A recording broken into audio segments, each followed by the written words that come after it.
How you guys doing? Today I want to talk about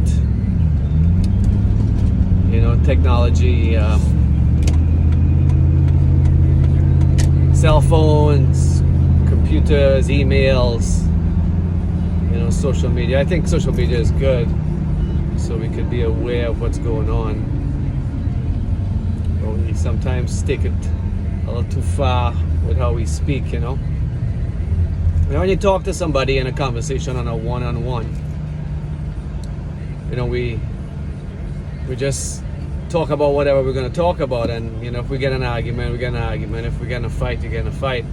Those words on a one-on-one, they're invisible, so it's coming out of your mouth, and it ends up going in our memory bank. But our memory bank, if it's really not important, it goes towards the back, and eventually it fades away. I mean, you'll remember it if it's something bad, but eventually when you start to let love drive you, those feelings and those emotions of how you felt in those situations dissipate. They disappear into to non-existent, because you're changing as you change you.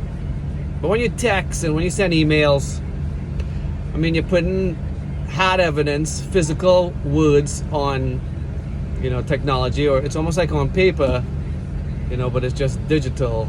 And then people could look at those words over and over and over, and they could save those words for the lifetime of themselves, and they could use that as a weapon. Also, when you see it physically, and you could see it again, and you could see it again, it puts more stress and more anxiety on whoever is receiving those negative words. So, I want you guys to be mindful of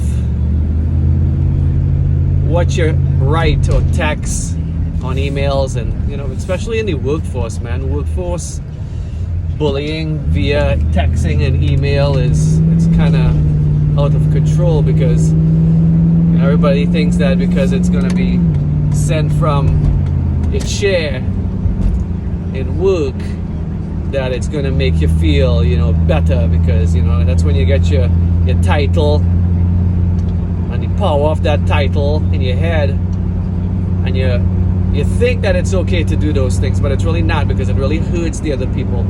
If you're going to put words down like that to send to somebody in a text, or in a comment on an email, make sure it's encouraging.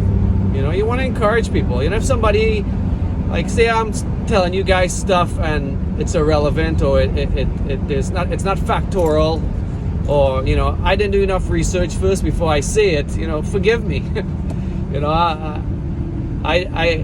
I'm just human, trying to figure out this life. It's not like I've been doing this thing forever. It's just I just started recording and posting because I believe that I have a lot to share, and I have a lot that people could take back to their lives, and hopefully use it as building blocks to become better humans. That's all I'm here to do.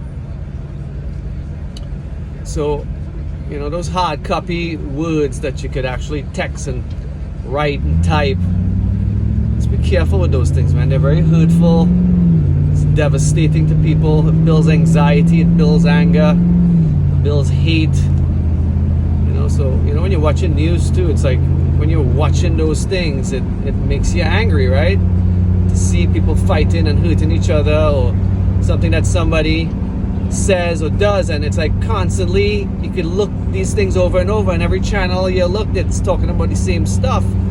So you're programming yourself to be those attitudes and receive those traits, because we're adaptive. I'll talk about adaptivity all the time, because that's who we are. We're adaptive species. So be careful what you put in your mind and what you're watching, because it eventually comes out of your mouth, or you put it in those texts, thinking that you're bad or you're rough because of how you grow up, or who you're around, or what you see. And those things don't matter, don't bring no value. Loving on others in words and actions is what brings value to each other, and that's what we need to strive to do, okay?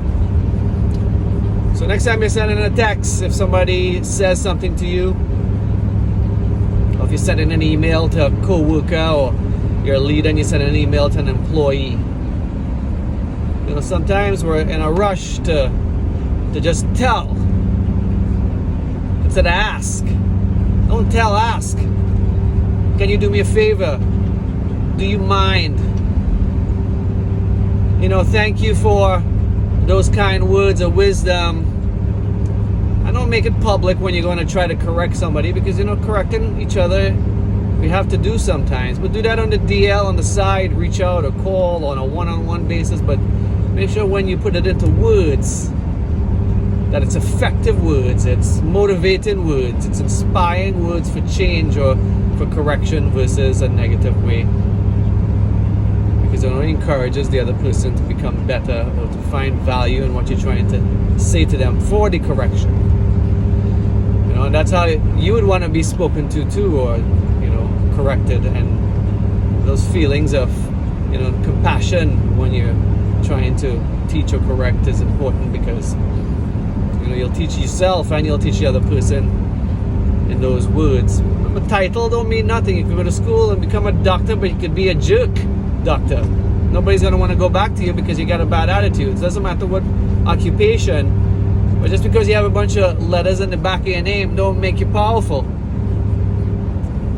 It doesn't also make you important. You know, you see all these people on all these websites with all these letters behind their name. I mean, what does that do for you? I know it gives you a title, you work hard in school, whatever the case is, but if you have a bad attitude, I mean, what does that mean? What kind of reputation, what kind of impact you're leaving in everywhere that you're going, you know? So, in the workforce, in personal life, in fun, in humanity, just remember, physical typing words or writing words can get held on to history to hold you accountable for those words. So be careful what you say, how you say it,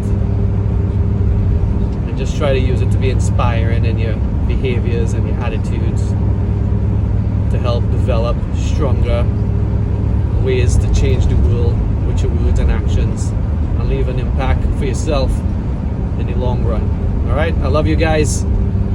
Love always, John Dalsing.